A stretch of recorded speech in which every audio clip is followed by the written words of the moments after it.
Iran বুঝে ফেলতেছে যে রাশিয়ার সহযোগিতার দরকার আছে, কারণ রাশিয়া হচ্ছে এখনকার আমেরিকাদের বিরুদ্ধে একটা সুপার পাওয়ার। এখন আমাদের 50টা পারমাণবিক অস্ত্র থাকার কথা ছিল, অ্যাটলিস্ট না থাকুক 5টা তো থাকার কথা ছিল। ওরা যদি আমাকে তাক করে রাখে আমিও তাক করে রাখতাম, বেটা তুই মারলে আমি মেরে দেবো যা। নবী সাল্লাল্লাহু আলাইহি ওয়াসাল্লাম বলেই গিয়েছিলেন যে শেষ জামানায় কাফের মুশরিকরা তোমাদেরকে এমন ভাবে আঁকড়ে ধরবে, ঘিরে ধরবে, যেন দস্তরখানায় সবাই খাবার খেতে বসেছে। সাহাবীরা ওই যুগে বলছিলেন, ইয়া রাসূলুল্লাহ সাল্লাল্লাহু আলাইহি ওয়াসাল্লাম, আমরা কি ওই সময় সংখ্যায় কম হব? অবাক হয়েছিলেন তারা, কারণ ওই সময় তো ইসলামের বিজয়ের যুগ। আমাদের এইরকম অবস্থা হবে যেখানে আমরা 313 মিলে 1000 বদরে ঠেকাই দেই, 700 মিলে উহুদে 3000 ঠেকাই দেই, মোতাব যুদ্ধে আমরা কত 3000 নিয়ে 2 লাখকে ঠেকাই দেই। ওই মুসলমানদের এই অবস্থা হবে? সাহাবীরা বলছিলেন অবাক হয়ে।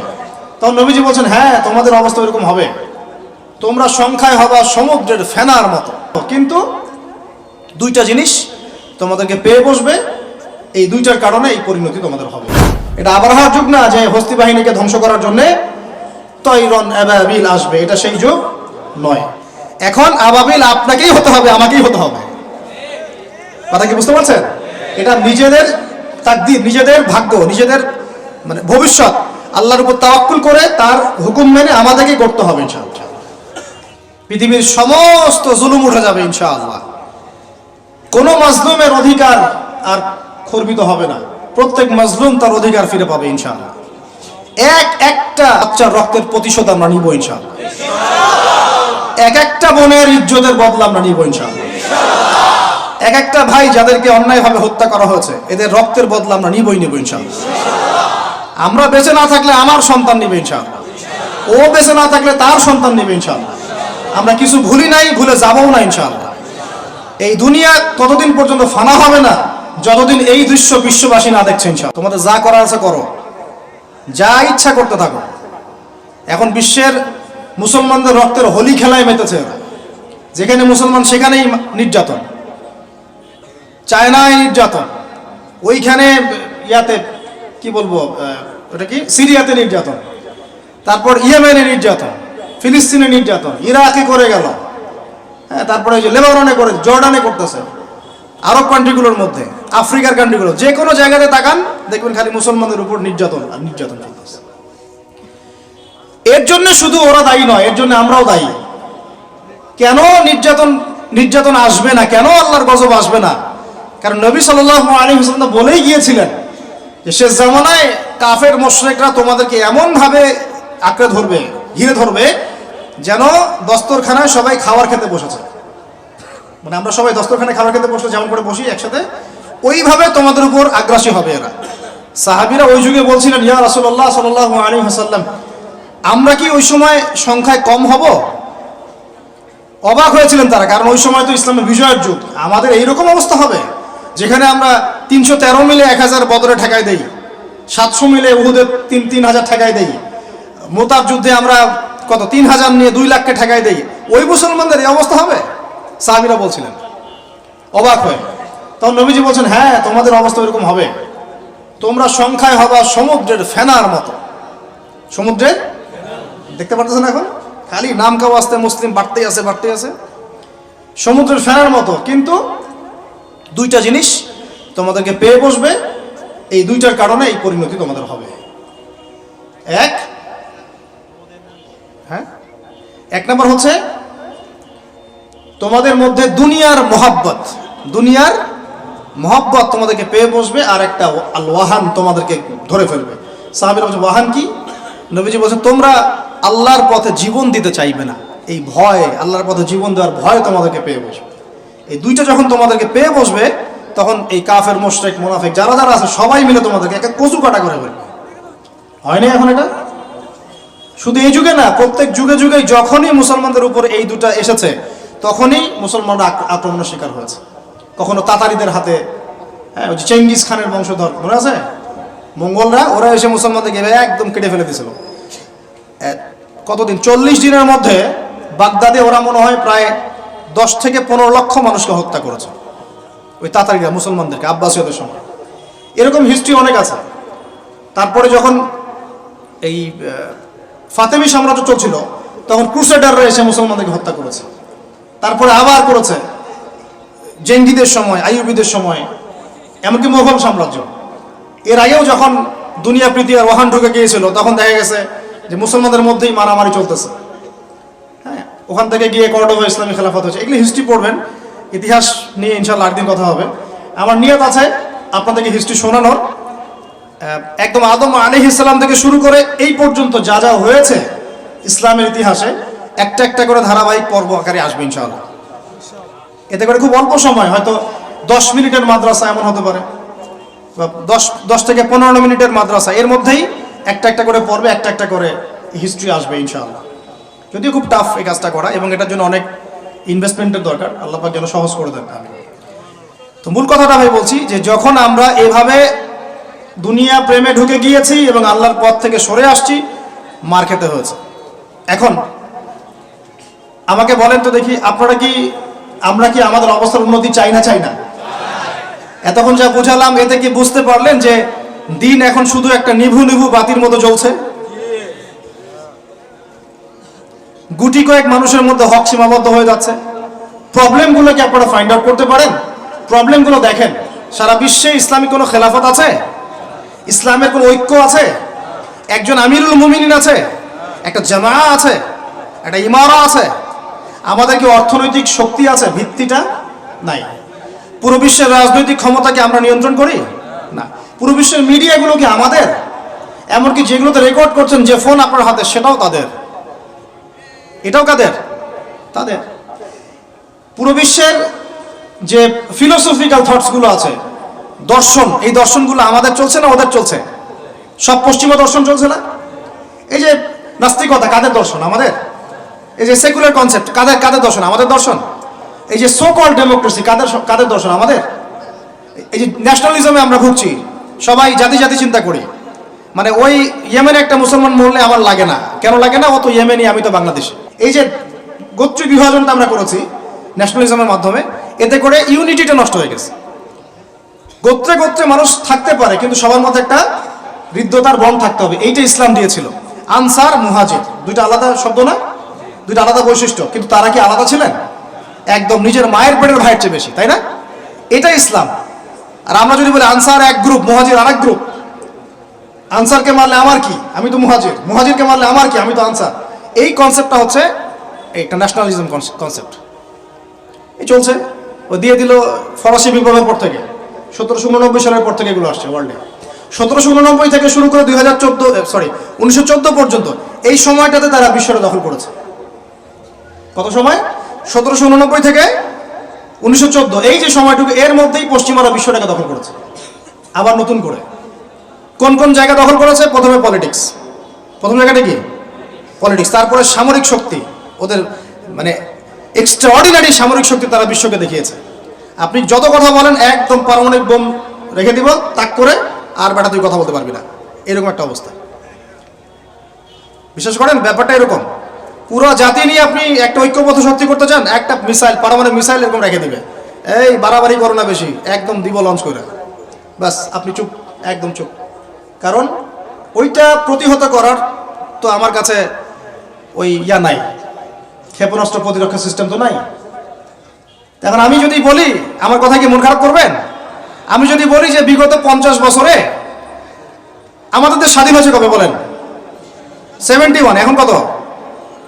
23, কত বছর বলেন? আমরা কি একটাও ক্ষেপণাস্ত্র তৈরি করতে পারলাম না? এই বিশ্বে এই ধরনের প্রযুক্তি ছাড়া কেউ টিকে থাকতে পারে? এটা কি ঢাল তলোয়ারের যুগ, যে ওরা এগুলো বানাবে আর আমরা ঢাল তলোয়ার নিয়ে বসে থাকবো? কি করলাম আমরা বলেন? আপনারা তো রাগ করেন কথা বললে, রাগ না করে একটু ভালো করে মন দিয়ে শোনেন না, মন দিয়ে চিন্তা করেন না। কি করলাম আমরা এতদিনে?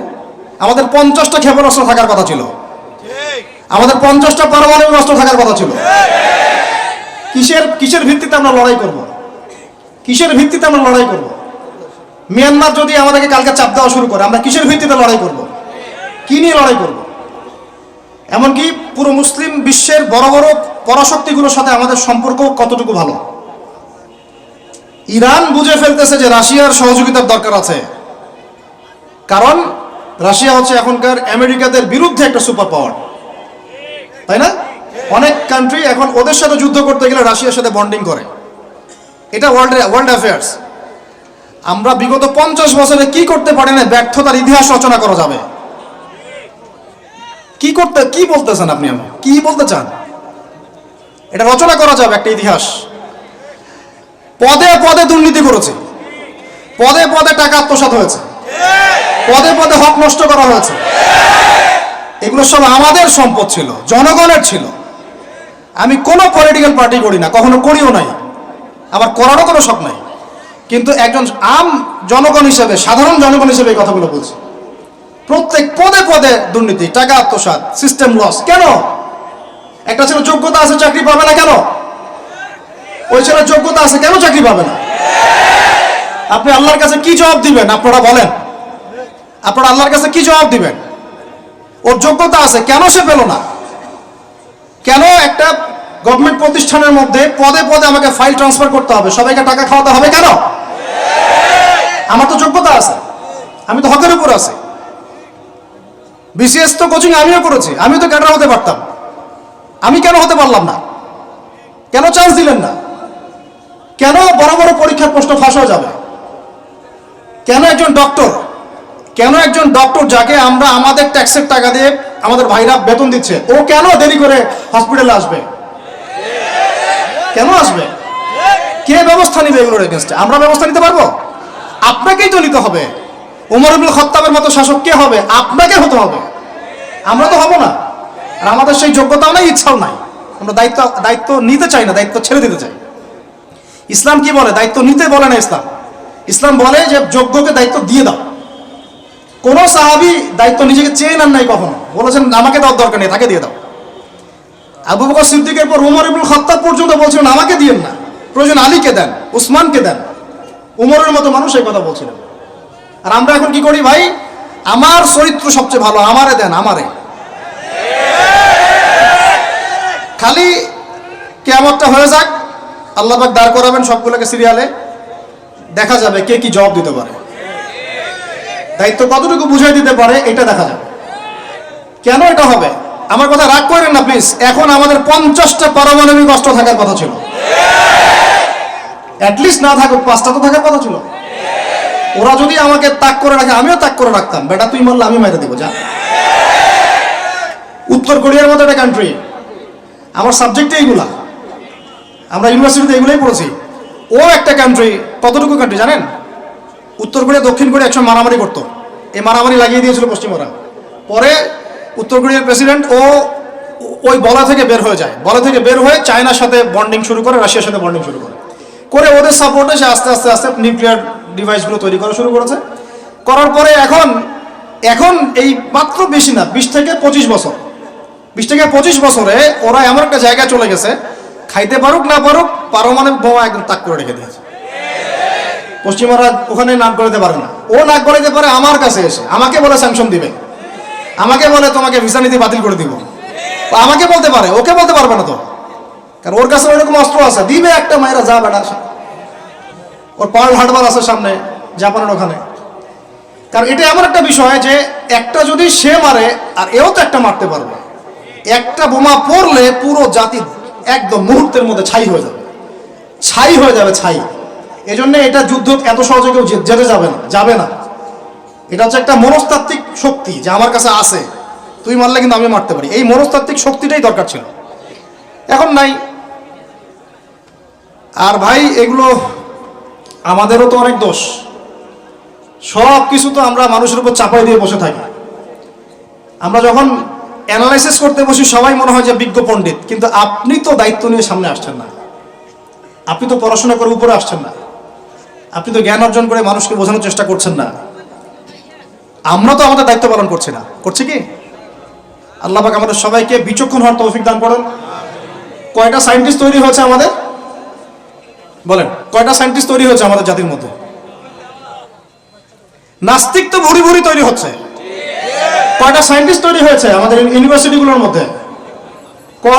কয়জন অর্থনীতিবিদ তৈরি হয়েছে ইউনিভার্সিটিগুলোর মধ্যে? আমিও তো পড়েছি ইউনিভার্সিটি। ছেলে মেয়ে একসাথে বসে গান গল্প করে, চীনা বাদাম খায়, কোনো কোনো সময় স্যার আর ছাত্রীর প্রেম হয়ে যায়। আমি বলছি না কিছুই হয় না, পড়াশোনা তো হয়, সিস্টেম তো অনেক সুন্দর, টাকা পয়সাও সরকারি অনেক খাচ্ছেন আপনারা। কিন্তু এখন কথা হচ্ছে গভর্নমেন্টের যে এত টাকা পয়সা খাচ্ছেন, রেজাল্টটা কি দিচ্ছেন? কি জাতি উপহার দিচ্ছেন আপনারা? কোন প্রজন্ম উপহার দিচ্ছেন? এগুলো কি গভর্নমেন্ট টাকা আপনারা কি মনে করেন? এই ট্যাক্সের টাকাকে কি মনে করেন? এগুলো মানুষের আমানত, রক্ত ঘাম করা পয়সা। আপনাকে বেতন দেওয়া হচ্ছে, আপনাকে ফ্ল্যাট দেওয়া হচ্ছে, আপনাকে গাড়ি দেওয়া হচ্ছে, ওগুলোর দিকে তো চোখ দেন না। আমরা একটু এক্স করোলা গাড়িতে চললেই একদম নজরদারির মতো চলে আসি। গাড়ি কোত্থেকে আসলো? আমার গাড়ির দাম তো 6 লাখ টাকা না 7 লাখ টাকা, আপনার গাড়ির দাম তো 50 লাখ টাকা। আর এইগুলো আমাদেরকে মানুষ ভালোবেসে হাতিয়ে দিয়েছে। আপনাকে ভালোবেসে না দিলে আমি কি করতে পারি? আমার কিছু করার আছে? তো মূল জায়গাগুলো তো আমরা দেখি না। সব সমস্যা ইসলামকে নিয়ে চুলকানি নাকি? খালি ইসলামকে নিয়ে চুলকানি হয়? মূল জায়গায় আসেন। আমি বলেছি, চ্যালেঞ্জ করেছি, একটা মাঠের মধ্যে আপনি সমস্ত সেকুলার মহলের টিচারদেরকে একত্রিত করেন, আপনি উদ্যোগ নিয়ে করেন দেখি, করে সবার কোরআন তেলাওয়াত টেস্ট করেন। আমি চ্যালেঞ্জ করতেছি 10% কোরআন তেলাওয়াত ঠিক থাকবে না। তাদের হাতে আপনি একটা জাতি করতেছেন, তাহলে শিক্ষা তো এই অবস্থা হবেই। ব্যাংলাপ তো আপনাকে শিখাবে, আর কি শিখাবে? ইসলাম এবং জেনারেল শিক্ষা, ইসলামী শিক্ষা, এইটাকে সমন্বয় করাটা এখন সময়ের দাবি হয়ে গেছে। এই দুটোকে সমন্বয় না করতে পারলে আল্লাহর কসম এই জাতিকে বাঁচাতে পারবেন না আপনি। এখন টিকটক দেখতেছেন, সামনে কোন টক আসবে আল্লাহ ভালো জানে, আল্লাহ ভালো জানে। এখানে আপনার ঘরেও তো দেখবেন যে একটা অপদার্থ পয়দা হয়ে গেল। কত এরকম ছেলে তার বাবা মাকে বৃদ্ধাশ্রমে পাঠিয়ে দিল, সন্তানের হাতে মা খুন হলো। এই তো কয়েকদিন আগে এক পুলিশ অফিসার খুন হয়েছিল এক সন্তানের হাতে, মনে নাই আপনাদের এগুলা? তাহলে আমরাই তো আমাদের ঘরে সাপ তৈরি করতেছি। ভাববেন না যে এগুলোর ফলে শুধু সমাজে একটা প্রভাব বিস্তার হবে, আমার ঘরে কিছু হবে না, কখনো নয়। আমিও এফেক্টেড হব, আমার ঘরেও আসবে। এখন আল্লাহ রাব্বুল আলামিনের কাছে খালি দোয়া করতে পারি আমরা, আল্লাহ পাক যেন আমাদেরকে এমন যোগ্য যোগ্য ব্যক্তি উপহার দেন আল্লাহর পক্ষ থেকে। যেই হোক সে XYZ, হুএভার হি ইজ, আমরা কোনো দলের মানুষ না, কোনো পলিটিক্যাল পারসন না। XYZ যে হোক না কেন, আমরা চাই সৎ, যোগ্য, ইমানদার মানুষ। সৎ, যোগ্য, ইমানদার মানুষ যারা তাদের এই ক্ষমতাটাকে, এই প্রতিভাটাকে দিনের জন্য কাজে লাগাবে ইনশাআল্লাহ। এরকম মানুষ চান না আপনারা? এটা দোয়া করতে হয়, আল্লাহ যেন কবুল করেন, আমিন। আর আমাদেরকেও হতে হবে আনুগত্যশীল, এবং আমরা শান্তিপূর্ণ কোনো পরিবেশের মধ্যে বিদ্রোহ করতে যাব না। কারণ এগুলো করলে রাষ্ট্রের আরো ক্ষতি হয়, উপকারের চেয়ে কি হয়? ক্ষতি বেশি হয়। আমরা দোয়া করব, চেষ্টা চালাবো, আল্লাহ রাব্বুল আলামিনের কাছে মুজাহাদা চালিয়ে যাব, এবং আমরা গঠনমূলক সমালোচনার মধ্য দিয়ে আমরা তাদের কাজের পজিটিভ নেগেটিভ বিষয়গুলো উপস্থাপন করতে পারি। এরপর যদি তারা দাওয়াত কবুল না করে, তাদের কবর তাদের, আপনার আমার কবর আমাদের। লাকুম দীনুকুম ওয়ালিয়া দিন। ব্যাস, এটা আমাদের দায়িত্ব। এখন আমার কথাটা আমি গুছিয়ে নিব, কনক্লুশনের দিকে একটু আমার দিকে মনোযোগ দেন। আর শেষে গিয়ে আমি আপনাদেরকে 5টা প্রশ্ন করবো। কয়টা ভাই? সেরা 5 জন, যে 5 জন অ্যান্সার দিতে পারবেন তাদের জন্য আমি হাদিয়া নিয়ে আসছি। 5টা বই আমি আমার পক্ষ থেকে উপহার দেবো ইনশাআল্লাহ। ঠিক আছে? এই যে লেকচারটা দিয়েছি এর উপরেই 5টা প্রশ্ন হবে ইনশাআল্লাহ। দেখবো কে কতটুকু লেকচার শুনেছেন। কনক্লুশনটা এখন শোনেন।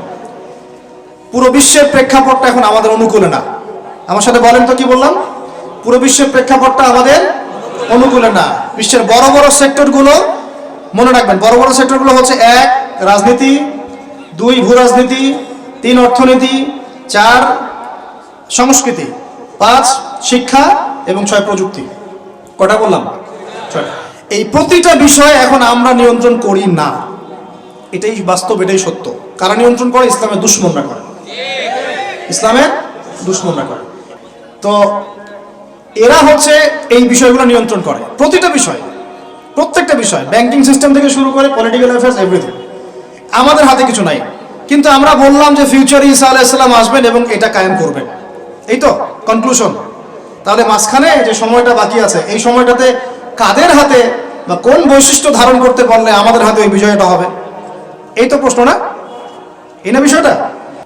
লাস্ট 100 বছর থেকে ওরা এই মিশনে হাঁটতে হাঁটতে হাঁটতে মোটামুটি এখন 70-80 ভাগ জায়গায় কিন্তু দখল করে ফেলেছে, ফেলে নাই? ওইটা আরেকটা ইস্যু। এখন মূল কথায় আসেন। তাহলে আমরা ফিউচারটাও জানি, বর্তমানটাও বুঝতে পারছি। মাঝখানে একটা প্রজন্ম দরকার। আমরা যদি আল্লাহর কবুলিয়ত পাই, হয়তো আমরা যদি এই সময়টা পেয়ে যাই, যদি আমরা না পাই আমাদের ফিউচার জেনারেশন, যদি তারা না পায় তাদের ফিউচার জেনারেশন, এভাবে হয়তো চলতে থাকবে। কখন সেই প্রজন্ম আসবে আর কোন বৈশিষ্ট্য তাদের থাকবে, এর আগে আমি জাস্ট আপনাদেরকে দুইটা আয়াত শোনাচ্ছি। এক, আল্লাহ পাক বলছেন ইন তানসুরুল্লাহ ইয়ানসুরকুম, সূরা মুহাম্মাদে আছে, তোমরা যদি আল্লাহকে সাহায্য করো আল্লাহ তোমাদেরকে সাহায্য করবে। আমার সাথে বলেন, তোমরা যদি আল্লাহকে সাহায্য করো আল্লাহ তোমাদেরকে সাহায্য করবে। মানে আল্লাহর কি সাহায্যের দরকার আছে? তোমরা আল্লাহকে সাহায্য করো বলতে তোমরা যদি আল্লাহর দ্বীনকে সাহায্য করো, তোমরা যদি আল্লাহর দ্বীনকে সাহায্য করো আল্লাহ তোমাদেরকে সাহায্য করবেন। ওয়া ইউসাব্বিত আকদামাকুম, তোমাদের পা আল্লাহ পাক শক্ত করে দিবেন ইনশাআল্লাহ। একটা। দুই নাম্বার, ইন্নাল্লাহা লা ইউগাইয়িরু মা বিকওমিন হাত্তা ইউগাইয়িরু মা বিআনফুসিহিম, আল্লাহ পাক কোন কওমের কোন জাতির অবস্থা ততক্ষণ পর্যন্ত পরিবর্তন করেন না, সংশোধন করেন না, যতক্ষণ তারা নিজেরাই নিজেদের অবস্থা পরিবর্তনের চেষ্টা না করে। আয়াত তো পরিষ্কার। এখন তৈরন আবাবিল আসবে না, এসে ইসরায়েলে হামলা করবে না, পাথর নিক্ষেপ করবে না, এটা সেই যুগ না। এটা আবরাহার যুগ না যে হস্তি বাহিনীকে ধ্বংস করার জন্য তৈরন আবাবিল আসবে, এটা সেই যুগ নয়। এখন আবাবিল আপনাকেই হতে হবে, আমাকেই হতে হবে। কথা কি বুঝতে পারছেন? এটা নিজেদের তাকদীর, নিজেদের ভাগ্য, নিজেদের মানে ভবিষ্যৎ আল্লাহর উপর তাওয়াক্কুল করে তার হুকুম মেনে আমাদেরকে করতে হবে ইনশাআল্লাহ। তাহলে কোন কোন বৈশিষ্ট্য লাগবে একটু খালি বলে শেষ করে দিই। এক, এমন প্রজন্ম চাই যেই প্রজন্ম 5 ওয়াক্ত নামাজ পড়ে। রাজি আছে কিনা ইনশাআল্লাহ? জোরে বলেন ইনশাআল্লাহ। আল্লাহ সাক্ষী থাকুন, আমিন। এমন প্রজন্ম চাই যেই প্রজন্মের প্রত্যেকটা মুসলিম পরিবারের 100% নামাজি মাশাআল্লাহ। এটা না হওয়া পর্যন্ত বড় বড় বয়ান করেও কোনো লাভ নাই। এক, ঠিক আছে ভাই? রাজি আছি তো ইনশাআল্লাহ? আজকের পর থেকে নামাজ ছাড়বো? আল্লাহ পাক আমাদেরকে নামাজ শক্ত করে ধরার তৌফিক দান করুন। আর নামাজটা ভালো করে শিখে নেবেন, ধীর স্থিরভাবে পড়বেন, তাড়াহুড়া করবেন না, ঠিক আছে? 3G 4G না, শান্তভাবে পড়বেন। দুই, আমরা এমন প্রজন্ম চাই যেই প্রজন্মের 100% মুসলমান কোরআন তেলাওয়াত করতে পারে। রাজি আছি কিনা ইনশাআল্লাহ? আগামী বছর ওয়াজ করতে আসার আগেই আপনাদের সবার কোরআন তেলাওয়াত সহি চাই ইনশাআল্লাহ। রাজি আছেন ইনশাআল্লাহ? আল্লাহকে কথা দেন, রাজি আছেন?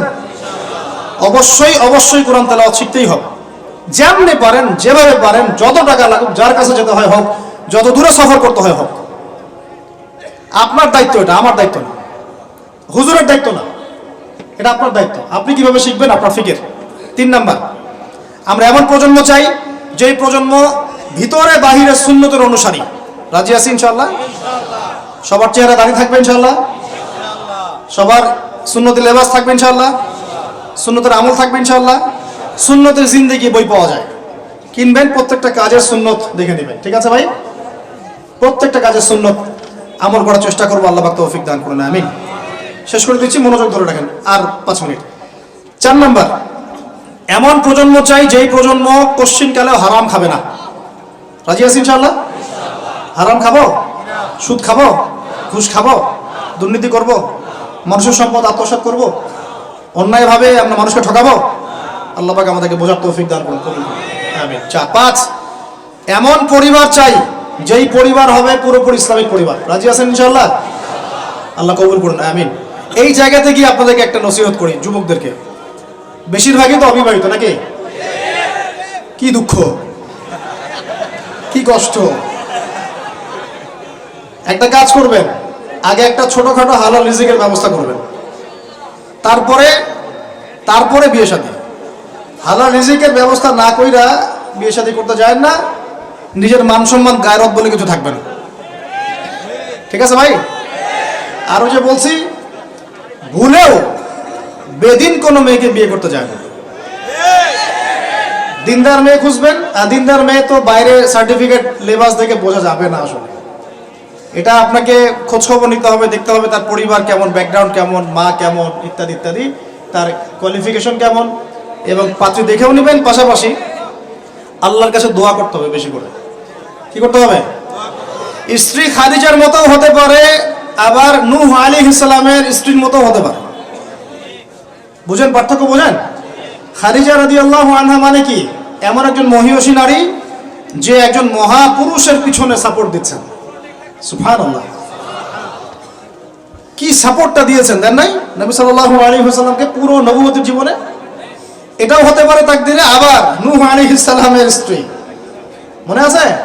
লূত আলাইহিস সালামের স্ত্রী, তারা দুজন নবী, তারা দুজন জান্নাতি, তাদের স্ত্রীরা হবে জাহান্নামী।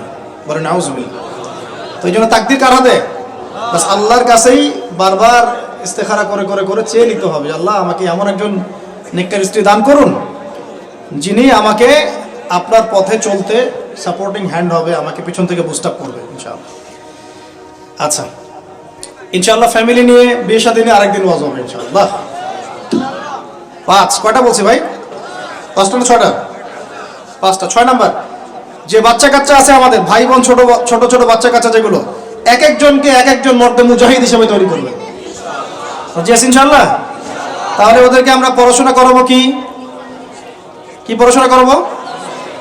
হ্যাঁ, কি পড়াবেন? হামটি টামটি নাকি Jack and Jill went up the hill, twinkle twinkle, কি পড়াবেন? ওর কচি মাথাটাকে তো সবাই নষ্ট করে ফেলতেছেন।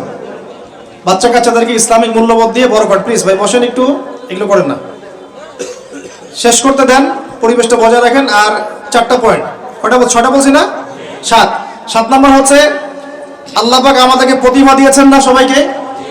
কেউ লিখতে পারে, কেউ বলতে পারে, কেউ ব্যবসা ভালো বোঝে, কেউ ইন্টারনেট সেকশন ভালো বোঝে, এরকম আছে না? আল্লাহ পাক আপনাকে যা দিয়েছেন ওইটাকেই দিনের জন্য কাজে লাগাবেন। রাজি আছেন? 8 নাম্বার, আমাদের প্রত্যেক পরিবারের মা বোনদেরকে খাস পর্দা রাখতে হবে। নাস্তিকরা কি বলে বলুক, সেগুলোরা কি বলে বলুক, ইউনিভার্সিটি টিচার কি বলে বলুক, নেকাব খুলতে বাধ্য করে কি করে করুক, আপনি আপনার পরিবারকে পর্দা রাখবেন। যদি ওদিকে দেখেন যে কোনোভাবেই কাজ হচ্ছে না, ওই জগৎ ছেড়ে দিয়ে বাসায় চলে আসে, দরকার নেই, দরকার নেই পড়াশোনা। আমি আমার মেয়েকে মাদ্রাসায় পড়াবো, দরকার নেই আমার এই পড়াশোনা, ঠিক আছে? প্রয়োজনে নিজে প্রতিষ্ঠান করে আপনার সন্তানকে পড়াবেন। আপনার সামর্থ্য আছে, নিজে প্রতিষ্ঠান করেন, করে সন্তানকে পড়াশোনা করেন ইনশাআল্লাহ। আগে কি প্রতিষ্ঠান ছিল নাকি? যে যুগটা সোনালী যুগ, ওই যুগে কোনো শিক্ষা প্রতিষ্ঠানই ছিল না। মানুষ ওস্তাদের কাছে ম্যান টু ম্যান পড়তো। একজনের কাছে কোরআন, একজনের কাছে হাদিস, একজনের কাছে উসুল, একজনের কাছে আরবি, এভাবে পড়তো মানুষ। ওরা মানুষ হয় নাই? তো এখন পরিবেশ গড়ে তোলার ফিকির করব, যদি না পারি আমার সন্তানকে আমি ইসলামিক লাইনে পড়াবো ইনশাআল্লাহ। সামর্থ্য থাকলে নতুন নতুন প্রতিষ্ঠান গড়ে তুলবো ইনশাআল্লাহ। ওয়াজ করে আমার কোনো লাভ নাই। তৌফিক দান করেন। সাহাবীদের যুগে, যেই যুগে মুসলমানরা বিশ্বকে শাসন করেছিল, ওই যুগে একটা ঘর ছিল না যেই ঘরে এমন একজন মানুষ ছিল যে কোরআন তেলাওয়াত করতে পারতো না। একটা বাড়ি দেখাতে পারবেন না যে বাড়ির মধ্যে এমন কোনো মানুষ আছে যে কোরআন তেলাওয়াত করতে পারে না। পারবেন? সাহাবীদের যুগে একজন সাহাবী দেখাতে পারবেন যে কোরআন তেলাওয়াত করতে পারতেন না? সাহাবীদের যুগে আপনি এমন একটা ঘর দেখাতে পারবেন যেখানে হাফেজে কোরআন নাই? সাহাবীদের যুগে আপনি দেখান, আমাকে দেখান, একটা বাড়ি দেখান যেখানে দ্বীনি ইলমের গভীরতা নাই এমন মানুষ আছে? পাবেন? ওই যুগে আমরা বিশ্বকে শাসন করেছিলাম। আর এখন ওই যে বললাম, যদি বলি কোরআনের জন্য কে কে জীবন দিতে চান, সবাই হাত উঠাবে। এমনকি যদি অতি উৎসাহে কাউকে বলা হয় রাস্তায় নামতে হবে, দেখবেন রাস্তায় নেমে যাবে। বুঝুক আর নাই বুঝুক, কিসের জন্য নামছে সে জানে না, অত কিছু বুঝে না, আবেগ। ওয়াল্লাহি আল্লাহ কসম করে বলছি, আবেগ দিয়ে এই বাংলার জমিনে দিন কায়েম হবে না। যদি হতো তাহলে 100 বছর আগেই হতো, যদি হতো তাহলে অনেক আগেই হতো। এখনো হয়নি কেন? আর হয়নি যে এটা কি আপনারা বুঝেন? আমি এখানে কি করছি? দিনের দাওয়াত দিচ্ছি। কি করছি ভাই? দাওয়াত তো ঠিক বলা যাবে না, এটা হচ্ছে ইসলাহি কথা, ইসলাহি মজলিস। দাওয়াত মানুষ দেয় অমুসলিমদেরকে, অমুসলিমদেরকে ইসলামের দাওয়াত দেওয়া হয়। আপনারা সবাই মুসলিম, আপনাদেরকে দাওয়াত দেওয়ার কিছু আছে? কালিমা লা ইলাহা ইল্লাল্লাহ আপনারা তো সবাই বুঝেন, হয়তো বুঝেও শিরক করতে পারেন, এটা আলাদা বিষয়। অনেকে কালিমা পড়ে ঠিকই কিন্তু শিরক করে, আকীদার মধ্যে শিরক থাকে, আমলে শিরক থাকে, কথায় শিরক থাকে। কিন্তু বেসিক্যালি আমরা তো সবাই মুসলিম পরিবার থেকে আসি নাই? মাশাআল্লাহ। তো আপনাদেরকে আমি ইসলাহের জন্য কথা বলতে পারি, ইসলাহি কথা। মূল কথা হচ্ছে আমি আপনাদেরকে ইসলাম সংশোধনের কথা বলছি। আমি এখানে দিন কায়েম করতে পারবো না, সেই অথরিটি, সেই সভরেন্টি আমার কাছে নাই। কি নাই? সেই অথরিটি, সভরেন্টি আমার কাছে নাই। এই এলাকায় যদি কেউ মদ পান করে, আপনি কি তাকে 40টা বেত্রাঘাত করতে পারবেন? আপনি কেন, যিনি এখানকার দায়িত্বশীল তিনিও পারবেন না। পারবেন? খোলামেলা কথা বলেন, পারবে? একজন যদি চুরি করে, ওই যে মসজিদে শীতকালে চোর বেড়ে যায় না, এখন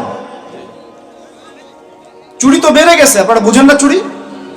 চুরি বেড়েছে, সমাজেও চুরি বেড়েছে অর্থনীতিতে, চুরি বেড়েছে দায়িত্বে। মানুষ দায়িত্বে চুরি করে, অর্থনীতির মধ্যে চুরি করে, মানুষ আমানতের খেয়ানত করে। এটাই তো এই যুগ। প্রত্যেকটা জায়গায় খেয়ানত, প্রতিটা জায়গাতে খেয়ানত। কোত্থেকে শুরু করব? মনে করেন আমি গিয়েছি বাজারে, আপনি গিয়েছেন বাজারে, ওই যে বাজারে পণ্য কিনছেন, সবজি মাছ মাংস, ওর মধ্যেও চুরি আছে। ওখানে পেস্টিসাইড মিশিয়েছে, প্রতারণা। মাপে কম দিচ্ছে, প্রতারণা। ফের দিয়ে দিচ্ছে, চুরি। এগুলো কি বলেন? সোজা কথা, এগুলো কি? চুরি, প্রতারণা। তো এবার এ যে প্রতারণা করে যে টাকাগুলো আমার কাছ থেকে নিল, ওই টাকা আবার অন্যায়ভাবে আর এক দল চাঁদাবাজ এসে নিয়ে গেল। জালেমের উপর জুলুম, জালেমের উপর জুলুম। ওই চাঁদাবাজরে আবার রাস্তায় আটকাইলো আরো বড় জালেম। তাদের আবার কিছু পোশাকও আছে, ঠিক আছে, ইউনিফর্ম। তো সে আবার ওখান থেকে, তার কাছ থেকে আবার সে খেলো। সে খেলো, সেও পার পেলো না। তার বড়জন যে, সে আবার ওর কাছ থেকে খেলো। এই করতে করতে করতে করতে টপ টু বটম সবই চোর। টপ টু বটম সব কি? এখন চুরির শাস্তি কি? কোরআনে আল্লাহ পাক বলছেন সূরা মাঈদার মধ্যে, ওলামায়ে কেরাম আছেন, আপনারা পরে জেনে নেবেন। এই ওয়াজ মাহফিলে সব কিন্তু টু দা পয়েন্ট আপনার বলা যাবে না, আয়াতগুলা সময় পাওয়া যায় না। এটা হচ্ছে একটা আপনাকে বুস্ট আপ করতে পারি, ধরিয়ে দিতে পারি খালি। চোর ছেলে হোক আর মেয়ে হোক, হাতটা কবজি পর্যন্ত কেটে ফেলবে। কি পর্যন্ত? এটা আমি জাস্ট আপনাকে বলতে পারবো। এখন কোরআনে আছে, হাদিসে আছে, আমি খেলে আপনাকে বলতে পারবো, আপনি শুনলেন, এতটুকুই। কিন্তু আপনাকে সর্বোচ্চ ক্ষমতা দিলে আপনি এটা করতে পারবেন না। এখন এটা সামনে আসবে, এটা আমরা জানি। এখনকার সময়টা কঠিন, এটাও আমরা জানি। মাঝখানে একটা প্রজন্ম তৈরি হবে ইনশাআল্লাহ, এটাও আমরা জানি। যেই প্রজন্ম আমাদের মতো টিকটক প্যারালাইজ প্রজন্ম হবে না। যেই প্রজন্ম ইনশাআল্লাহ তাআলা কোরআন সুন্নাহকে হাতে নিয়ে ওদেরকে চ্যালেঞ্জ করবে। এটা নবীজি বলেও গিয়েছেন, লা তাযালু তাইফাতুম মিন উম্মতি যাহিরিনা আলাল হক লা ইয়াদুররুহুম মান খাযিলাহুম। আমার উম্মতের একটা দল সর্বদাই হকের উপর থাকবে। অন্য হাদিসে আসছে তারা যুদ্ধ করতে থাকবে, বিরোধিতাকারীরা ওদের কোনো ক্ষতি করতে পারবে না। সাহাবীরা জিজ্ঞাসা করলেন, তারা কোথায় এই কাজটা করবে ইয়া রাসূলুল্লাহ সাল্লাল্লাহু আলাইহি ওয়াসাল্লাম? নবীজি বললেন, বাইতুল মুকাদ্দাস ওয়া মা হাওলাহা। এই যে জেরুজালেম, বাইতুল মুকাদ্দাস এবং তার চারপাশে তারা এই কাজ করতে থাকবে। আল্লাহর সাথে জড়িত পাপ তো সহজেই মাফ করা যায়, কিন্তু আপনি যখন মানুষের সাথে জড়িত পাপে যাবেন তখন মাফ নেবেন কিভাবে? মনে করেন এক ভাই আরেক ভাইকে বলল যে তুই চোর, নাউজুবিল্লাহ। এখন সে বেচারা চুরি করে নাই, কিন্তু আপনি বলে ফেলছেন, কথাটা মুখ দিয়ে বের হয়ে গেছে, ওর মনে আঘাতও লাগছে। এখন বেচারা আপনাকে মাফ করে নাই মনে মনে। কাল কিয়ামতে ওর হক না দিয়ে আপনি পুলসিরাত পার হতে পারবেন না। আল্লাহু আকবার। আল্লাহ পাকের ইনসাফ এবং বিচার এত সূক্ষ্ম হবে। কত সূক্ষ্ম আপনাকে আমি একটা হাদিস থেকে খালি বলি, 1 মিনিট। একটা শিংওয়ালা ছাগল, ছাগলের শিং আছে। দুনিয়াতে একটা ছাগলকে গুঁতা দিয়েছে, ওই ছাগলের বেচারা শিং ছিল না। মানে একটা শিংওয়ালা ছাগল একটা শিংহীন ছাগলকে গুঁতা দিয়ে অন্যায়ভাবে। আল্লাহ পাক কিয়ামতের দিন ওই শিংহীন ছাগলকে শিং দিয়ে বলবেন, তো গুঁতা দিয়ে প্রতিশোধ নিয়ে নাও, বদলা নিয়ে নাও। তাহলে বলেন তো, আমরা আসলে জান্নাতের পথে হাঁটতেছি সত্যি সত্যি কি? নামাজ রোজা হজ যাকাত তো চলছে, ঠিক আছে, বুঝলাম। তো মানুষের সাথে জড়িত হক কিভাবে মিটাবেন? কিভাবে? এই যে একটা পণ্যের ভেজাল দিলেন, ওই যে কি বলে ওটাকে, কি মিশাই জানি, ফরমালিন। হ্যাঁ, ফরমালিন। এই যে মিশাই ব্যবসা করলেন, এই যে কতগুলো মানুষ ক্ষতিগ্রস্ত হলো। ধরেন যে লাখ লাখ মানুষ খেয়েছে, বেচারার পেটে সমস্যা হয়ে গেল। আপনি কিভাবে পার পাবেন কিয়ামতের মাঠে? আমাকে বুঝান। মাপে আপনি কম দিলেন, ঠকালেন বেচারাকে, ওর হক ছিল, পার পাবেন কিভাবে? বেচারা ও কিছু করে নাই, অযথাই তাকে অপবাদ দিলেন এবং সারা দেশের সামনে ওকে ধুয়ে রেখে দিলেন অন্যায়ভাবে। এখন আপনি পার পাবেন কিভাবে? এই জিনিসগুলো আমরা ভাবি না। আমরা মনে করি নামাজ পড়েছি বা সব পার। মানুষের সাথে জড়িত হক এত সহজে মাফ, বলেন আমার সাথে, মানুষের সাথে জড়িত হক এত সহজে মাফ হবে না। কি করণীয় তাহলে? ওই যে যার সম্পদ নিয়েছেন তার সম্পদ ফেরত দেওয়া, যার মানহানি করেছেন তার মান সম্মান ফেরত দেওয়া। এখন যে মেয়েটার মান সম্মান হানি করে ফেললেন, যে মেয়েটার ইজ্জত নিয়ে নিলেন, এখন কি হবে? কেমন করে ফেরত দিবেন? কিভাবে ফেরত দিবেন? যাকে ধর্ষণ করলেন, যাকে মিথ্যা অপবাদ দিলেন, যার সাথে জেনা করে ফেললেন, ভাবা উচিত না এগুলো? মনে রাখবেন, বড় বড় পরহেজগার, দুনিয়াতে যাদেরকে খুব বড় বড় পরহেজগার মনে হচ্ছে, এমন অনেক মানুষ আল্লাহ না করুক কালকে আমাদের মাঠে জাহান্নামে যাবে। এই জন্য আমরা বলি যে ভাই, আমাদেরকে নিয়ে আমরা তো কিছুই না, আমরা তো ডাস্টবিনের আবর্জনাও না। যে যুগ চলে গেছে ইসলামদের, ওই যুগের তুলনায় কোরআনে যা পড়ি আর হাদিসে যা দেখি আর সিরাতে যা বুঝি, এর তুলনায় আমরা ডাস্টবিনের আবর্জনাও না। তাদেরকে নিয়ে আপনারা এত আইওয়াশ শোডাউন কেন করতে যান? কি মনে করেন সবচাইতে গুনাহগার মানুষ হয়তো এখানে আমি আপনাদের মধ্যে? কোনো দরকার নাই শোডাউন করার। মূল কথাটা আবার ওদিকে চলে যাচ্ছে। মূল কথাটা হচ্ছে, এখানে একটা পয়েন্ট মনে রাখবেন, মানুষের সাথে জড়িত হক এই দুনিয়াতে আদায় করতে হবে। ঠিক আছে ভাই? এটা লজ্জার কিছু নাই। অন্যায়ভাবে গালি দিলে বলবেন যে ভাই আমার ভুল হয়ে গেছিল, আপনাকে গালি দিয়ে ফেলছিলাম, আমাকে মাফ করে দেন। টাকা নিয়েছেন কারো, ফেরত দেন নাই, দিয়ে দেন সামর্থ্য থাকলে। ওকে না পেলে কি করবেন? তার পরিবারকে দিবেন। তার পরিবারকেও পান নাই, বেচারা নাই পৃথিবীতে, তাহলে তার পক্ষ থেকে সদকা করে দিবেন। ঠিক আছে? এখন তাহলে যাদের সাথে অন্যায় করে ফেলেছেন বিয়ে শাদী করে ফেলতে হবে নাকি? এছাড়া তো কোনো গতি দেখতেছি না। সম্মানের হক সম্মান দিয়ে আদায় করতে হবে নাকি? যদি সুযোগ থাকে, সুযোগ না থাকলে ওদিকে যাওয়ার দরকার নাই, না হলে শয়তান আবার ওদিকে ধোকা দিবে। শয়তান আরেকটা ধোকা দিবে নেক্সট শুরুতে, ওদিকে যাওয়ার দরকার নেই। তওবা ইস্তেগফার করে ফিরে আসেন, আল্লাহ পাক তৌফিক দান করুন। আর যারা ব্যবসা করতে গিয়ে মানুষকে মাপে কম দিচ্ছেন, মানুষকে হারাম খাওয়াচ্ছেন, বলছেন টাটকা জিনিস কালকে রান্না করছে হুজুর, 3 দিন আগের বাসি তরকারি খাওয়াই দিল, একটা কি খাবেন এটা নিয়ে কথা বলতে গেলে তো আরো 2 ঘন্টা চলে যাবে। খাবেন কি? সবকিছুর মধ্যে ভেজাল দিয়ে রেখে দিচ্ছে। একটা সবজি খাবেন তার মধ্যে ভেজাল দিচ্ছে, মাছ খাবেন তার মধ্যে ভেজাল দিচ্ছে, একটা কুরবানির গরু কিনবেন তার মধ্যে গরু মোটা তাজাকরণ করে মোটা ফুলাই দিচ্ছে। খাবেন কি? দুধ খাবেন? মুসলমানের দোকানে খাঁটি দুধ পাওয়া যায় না, হিন্দুর দোকানে যাওয়া লাগতেছে। এই হচ্ছে অবস্থা আমাদের। দিন কায়েমের কথা আমরা যে বলি না, আমাদের তো নিজের ভিতরেই দিন কায়েম হয় নাই। এখন আমাদের নিজের আত্মার ভিতরে এখনো দিন কায়েম হয় নাই। সত্যি কথা এটাই। যাদের মধ্যে হয়েছে কোটি কয়েক মানুষ, তাদের সংখ্যা নিতান্তই নগণ্য, নিতান্তই কম। আল্লাহওয়ালা মানুষ যারা বাংলার মাটিতে আনাচে কানাচে আছেন, তাদের সংখ্যা নিতান্তই কম। ম্যাক্সিমাম আমরা নিজের 3.5 হাত দেহের উপরেই দিন কায়েম করতে পারি। আল্লাহ পাক আমাদেরকে কথাগুলো বোঝার তৌফিক দান করুন। এখন যেখান থেকে আসলাম দেখেন, ওরা ঈসা আলাইহিস সালামকে হত্যা করেছে না করে নাই? করে নাই। আল্লাহ পাক উঠিয়ে নিয়েছেন। কেন? আল্লাহ পাক তাকে আবারও ফেরত পাঠাবেন শেষ জামানায়। তিনি বাইতুল মুকাদ্দাস থেকে এই বিশ্বটাকে আবার শাসন করবেন ইনশাআল্লাহ। এটা একটু বোঝেন, আপনাদেরকে একটু বুঝাই। এক সময় ছেলে মেয়েরা একসাথে রিকশায় চড়লে লজ্জাবোধ করত, এখন কেউ লজ্জাবোধ করবে না। এটা হয়েছে নিউট্রাল। তারপর একটা যুগ আসলো, প্রেমপত্র লেনদেন হতো। আমরা জানি না, আমাদের দাদা বাবারা জানে, ওই জেনারেশন জানে। ওই জেনারেশনের সাহস ছিল না যে কোনো মেয়ের সাথে কফি শপে বসবে, রিক্সায় ঘুরবে বা এটা করবে। এখন তারপর একটা জেনারেশন আসলো, এটা নিউট্রাল হয়ে গেল।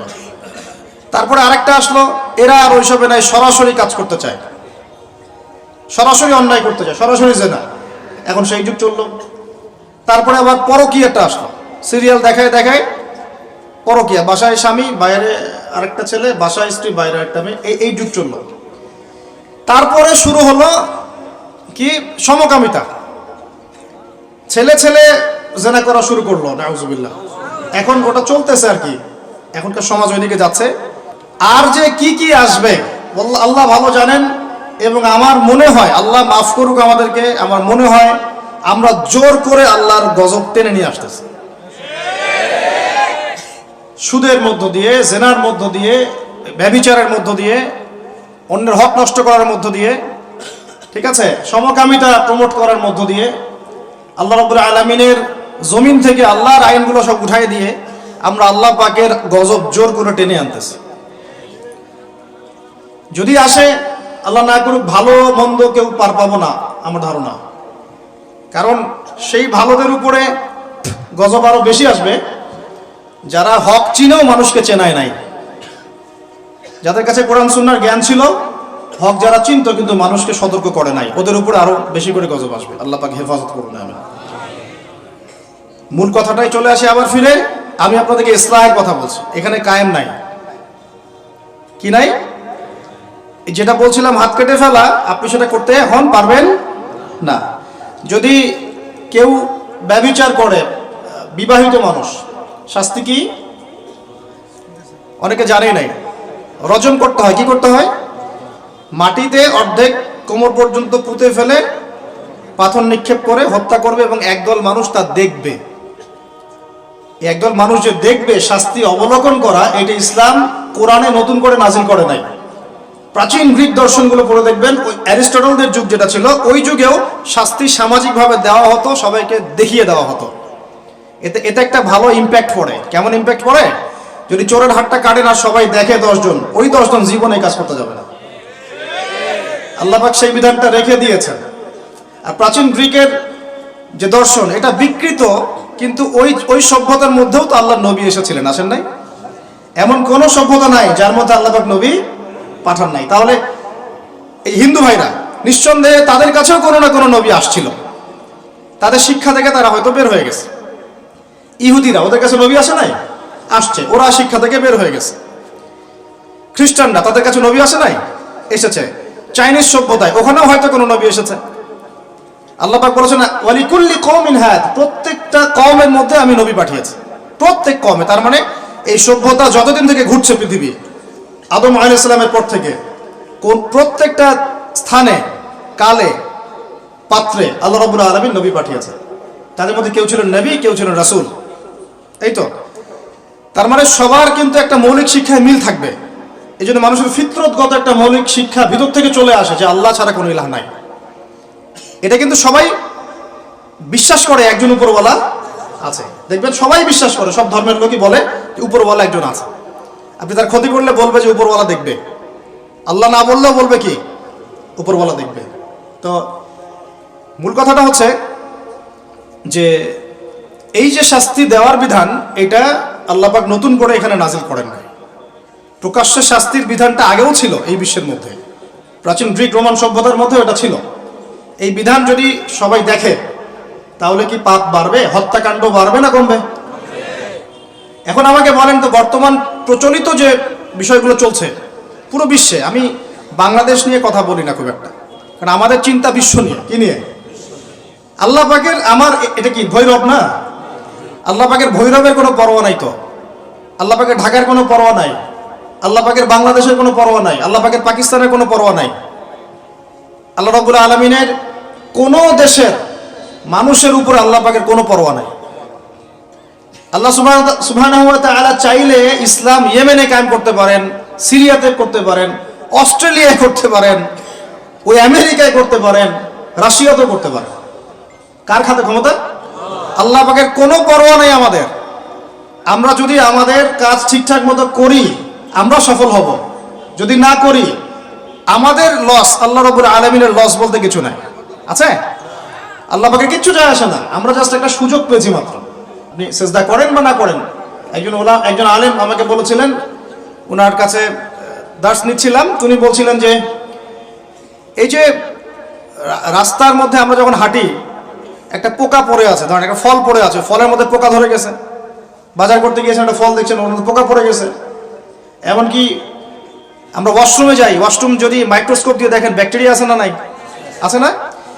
ওরা পর্যন্ত আল্লাহর তাসবিহ পাঠ করে, সুবহানাল্লাহ। তো আল্লাহ পাক তো আমার নামাজের মুখাপেক্ষী না, আল্লাহ পাক তো আপনার নামাজের মুখাপেক্ষী না। আপনি পড়ছেন না, আপনি হতভাগা। এই আসমান জমিনের সবাই আল্লাহর তাসবিহ পাঠ করছে। আমার আল্লাহ এত বড়, আমাদের আল্লাহ এত বড়, এত মহান, পুরো মহাবিশ্বের সমস্ত সৃষ্টি আল্লাহর তাসবিহ পাঠ করছে। আমরা না করলে কি যায় আসে? আমরা তাসবিহ তাহলিল না করলে, কোরআন তেলাওয়াত না করলে, সালাত না পড়লে, তাহাজ্জুদ গোজার না হলে, হালাল না খাইলে আল্লাহ পাকে কিছু যায় আসে না? যায় আসে? এটাই যদি ফিল করেন, তাহলে ইনশাআল্লাহ আপনি মাথাটা নত করে আল্লাহর কাছে ফিরে আসবেন। অনুভূতিটা জাগ্রত করার চেষ্টা করছেন। আরেকটা অনুভূতি নেবেন বাসায় গিয়ে। এবার এগুলো আমরা ভাবি, এভাবে ভাবার চেষ্টা করি। এই যে আমরা এখানে বসে আছি, ধরেন 5000 মানুষ, কথার কথা, মনে করেন আমরা কেউই দুনিয়াতে নাই। এই দুনিয়ার ঘূর্ণন থেমে যাবে কিনা? থেমে যাবে? এই দুনিয়া ঘুরবে না ঘুরবে না? রাত দিন আসবে না আসবে না? আমাদের পরিবার থাকবে না থাকবে না? মাঝখান থেকে আমরা আমাদের সময়টা এবং সুযোগটা নষ্ট করলাম। অতএব এত চিন্তা বাদ দেন, চাকরির কি হবে, ব্যবসার কি হবে, আমার মা বোনের কি হবে, আমার পরিবারের কি হবে, আমার এইটার কি সেটার কি, সব চিন্তা বাদ দেন আপনি। এখন আগে চিন্তা করেন যে আমরা দুনিয়াতে কিভাবে আল্লাহর দিন পালন করব, কিভাবে পরকালে নাজাত পাবো। আগে নিজের চিন্তা করেন। আমরা তো মানুষের চিন্তা করে করে লাইফ নষ্ট করে ফেলে দিলাম। এখন আপনারা শিক্ষা নিচ্ছেন না দিনের। কেন শিক্ষা নিচ্ছেন না? কারণ আপনারা চিন্তা করেন যে একটা সার্টিফিকেট দরকার, চাকরি পাইতে হবে। এই ফ্লোতে যেতে যেতে আপনার 20 বছর 25 বছর চলে যাবে, পরে আফসোস করবেন। ওই সার্টিফিকেট আপনি কার জন্য চান? নিজের জন্য, একটা ভালো মেয়েকে বিয়ে করতে চান, হালাল খাইতে চান, এই তো আপনার সন্তানদের ভবিষ্যৎ চান। এটাই তো আমাদের গোল নাকি?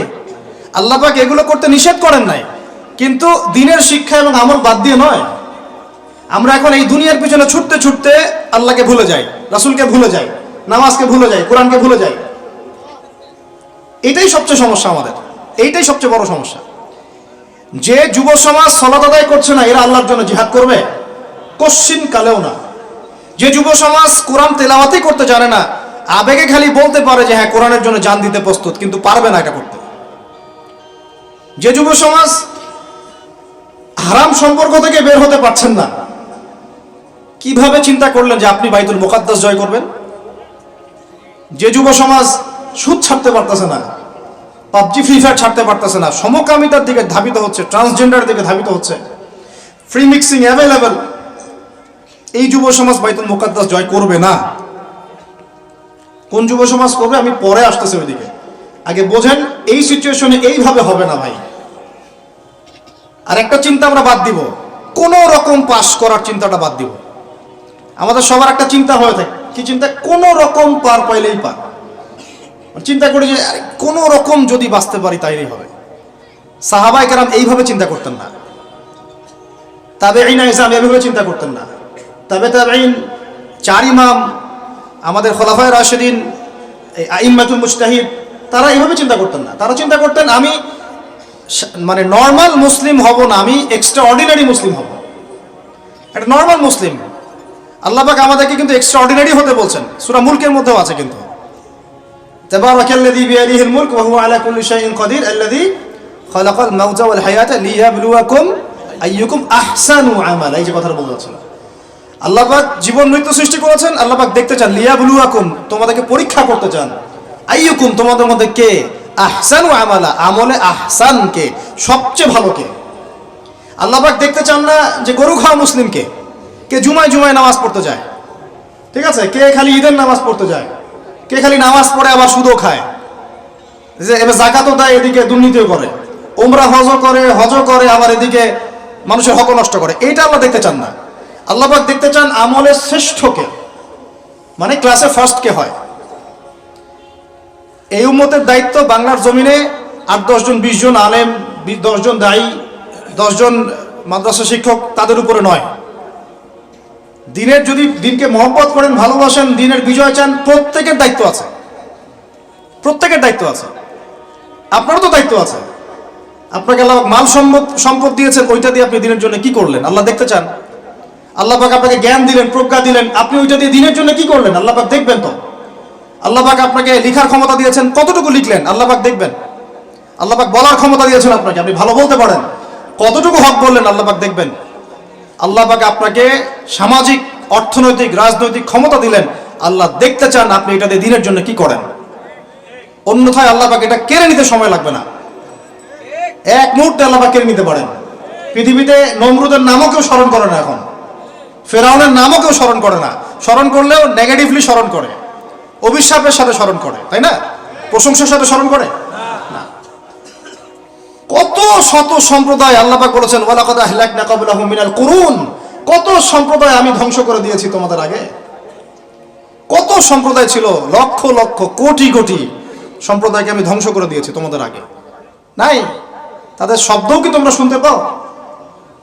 শব্দও শুনতে পাও না।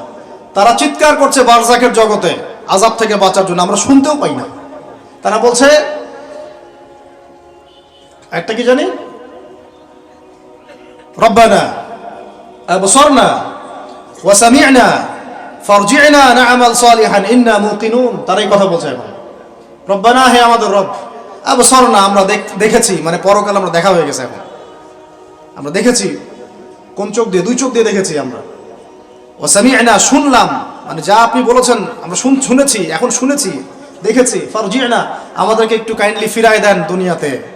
না'মাল সালিহান, ওই যে বলছি আমল সালেহ করে আবার ফিরে আসবো। ইন্না মুকিনুন, আমাদের ইয়াকিন হয়ে গেছে। কে বলছে এরা? যত কম পৃথিবীতে ধ্বংস হয়েছে আল্লাহর আযাবে, গজবে, আল্লাহ বিরোধিতায়, তারাই কথা বলছে। তাহলে কিসের বড়াই? বড়াইয়ের অহংকারের জায়গা আছে? মানুষের অহংকার শোভা পায়? মানুষের মতো ক্ষুদ্র তুচ্ছ সৃষ্টির অহংকার শোভা পায়? 2 দিন পাতলা পায়খানা দিলে বাস শেষ মানুষ, একটা ডেঙ্গু জ্বর দিলেই শেষ। এই যে ঢাকার শহর বস্তুবাদী হয়ে যাচ্ছেন দিন দিন, পুরো পশ্চিম আদলে এক ঝাঁকুনিতে 50 লাখ মানুষ মরতে পারে, এক ঝাঁকুনিতে, খালি 5, 6, 7 মাত্রার মানুষকে আল্লাহ পাক ছোট্ট একটা ক্যান্সারের ভাইরাস দিয়ে শেষ করে ফেলতে পারেন, সামান্য একটা মহামারীর বাতাস দিয়ে লাখ লাখ মানুষকে মারতে পারেন। মানুষের অহংকার শোভা পায়? কোন মানুষ নামাজ পড়ে না চিন্তা করেছেন? যে মানুষের হৃদস্পন্দন, শ্বাস আল্লাহ নিয়ন্ত্রণ করছেন, একটু শ্বাসকষ্ট হলেই হাসপাস উড়ে যায়। বড় একজন আলেম তেলাওয়াত করছেন, কোরআন তেলাওয়াত, নামাজে আমরা পিছনে নামাজ পড়ছি, শ্বাসকষ্টের কারণে তেলাওয়াতের পুরো আয়াতটা তেলাওয়াত করতে পারেন না, থেমে থেমে তেলাওয়াত করতে হয়। তখন আমার মনের মধ্যে চিন্তা আসলো, সুবহানাল্লাহ, এত বড় আলেম, আল্লাহ পাক তাকে এভাবে শ্বাসকষ্ট দিয়ে পরীক্ষা করছেন, অথচ আল্লাহ পাক আমাকে এখান থেকে মুক্ত রাখছেন, আমি তো তার মতো তেলাওয়াতও করি না। কত মানুষ পঙ্গু হয়ে পড়ে আছে, ওই অবস্থায় আল্লাহর ইবাদত করতেছে। কত মানুষের চোখ নাই, হাফেজে কোরআন হয়ে বসে আছে, মুফতি হয়ে বসে আছে, আছে না? তাই নেয়ামতের কথা স্মরণ করেন, আল্লাহ পাকের নেয়ামতগুলো স্মরণ করেন, বোঝার চেষ্টা করেন। আল্লাহ পাক সূরা দুহা এটাই বলছেন, সূরা দুহার শেষে আল্লাহ পাক এটা বলছেন, আলাম ইয়াজিদকা ইয়াতীমান ফাআওয়া, তোমাকে আমি ইতিম অবস্থায় পাই নাই, আশ্রয় কি দেইনি? ওয়া ওয়াজাদাকা দাল্লান ফাহাদা ওয়া ওয়াজাদাকা আইলান ফাআগনা فأما اليتيم فلا تقهر وأما السائل فلا تنهر وأما بنعمة ربك فحدث।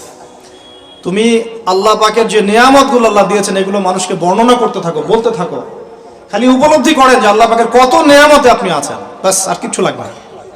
আর আপনি আমি না থাকলে দুনিয়া থেমে থাকতো না, সব চলতো। তাহলে কিসের জন্য, কাদের জন্য আমরা এই হায়াত এবং সময়, রুজি, এনার্জি, যৌবন নষ্ট করছি? ভাই আমাকে বলেন, কাদের জন্য করছেন? যে আল্লাহর হাতে আপনার প্রাণ, একটু প্রেশার আপ ডাউন করলেই শেষ, একটু শ্বাসকষ্ট হলেই শেষ, একটু মহামারী দিলেই মাস শেষ। সেই মানুষ নামাজ পড়ে না, সেই মানুষ যাকাত দেয় না, সেই মানুষ বলছে যে পর্দা এই যুগে চলে না, ওই যুগে চলতো। সেই মানুষ মুসলমানদেরকে বলছে এরা এখন মৌলবাদী হয়ে যাচ্ছে। সেই মানুষের সারাদিন কাজ প্রোপাগান্ডা হচ্ছে, ইসলামের বিরুদ্ধাচরণ করা, প্রিন্ট মিডিয়া দিয়ে, ইলেকট্রনিক মিডিয়া দিয়ে, ইত্যাদি ইত্যাদি। কোন মানুষের? যেই মানুষের এতটুকু ক্ষমতা নাই যে নিজে আগামীকালের খবর নেবে, নিজে আগামীকালের খবর নেবে, এইটুকু ক্ষমতা যে মানুষের নাই, সেই মানুষ আজকে এই কাজ করে বেড়াচ্ছে।